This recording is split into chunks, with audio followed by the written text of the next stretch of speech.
او داسې عادت ګرځېدلی ده چې یو ورور اولاد نه لري بیا بل ورور زوی یا لور ورته ورکوي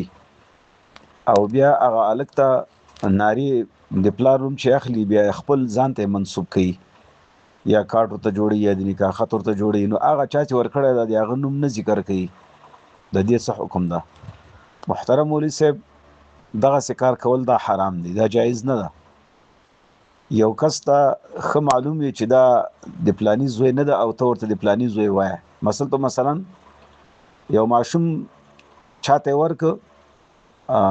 تا ته ښه معلوم دی د ماشوم پلار چې دغه زید ده حقیقي پلار یې چې د زید ده عمر ته یې ورکړی ده نو ته دغه ماشوم ته د عمر نوم اخلي چې د عمر زوی حالان کې هغه پلار چې زید ده ته هغه نوم نه اخلي ورته رسول الله مبارک فرمایي په دغه سړي باندې جنت حرام ده نو چاته چې بچیان ورکړي وي هغه د حقیقي زوی نه وي هغه د پرورش کوي کفالت کوي لوی پلار خو اصل کې هغه چانه چې زیږیدل د اقې پلار ده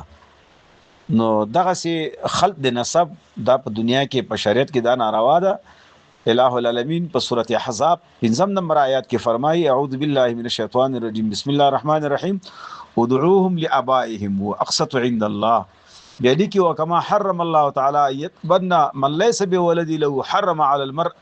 سړي باندې حرام ده ينتسب لغیر ابيه یو چا چې پلار نه یو ته د هغه ته بیا د پلار نسبت ورته کوي دا حرام ده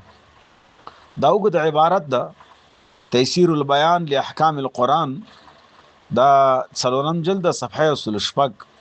همدغه رقم ته رسول الله مبارک فرمایي حدیث مبارک ده نبی علیہ الصلوۃ والسلام فرمایي من ادعى الى غیر ابيه چا چې ناره کړلې دعوت ورک غیر ابيه یو کس ته چې هغه د پلار نه ده او هو يعلم دی پویږي انه غیر ابيه چې پلار نه ده اچانک چې پیدا شوی د غنوم نه اخلي اچا چې پرورش کړي هغه ته د غنوم اخلي چې د پلاني زوی او هو يعلم ان غیر ابيه فالجنه عليه حرام فدغ سړي باندې جنت حرام ده متفق علیه مشکات المصابيح هم دغه حدیث ذکر کړی ده او حدیث رقم د 3314 نو لہذا که یو بچی چالوې ک پرورش دی وکاو هغه ته د خپل د پلار نوم غشتلې کیږي چې هغه ته आवाज کولای سي د پلاني زوی اچانک چې پیدا د هغه نوم ورته واغشتلې سي او دا چې ته معلوم ده چې دا د هغه پلاني زوی ده او دغه ته ورکړی ده او د پرورش کوي او دغه پلار نوم اخلي چې د پلار نه ده دغه سړي باندې رسول الله مبارک فرمایي د جنت نسیت للی په د باندې جنت حرام ده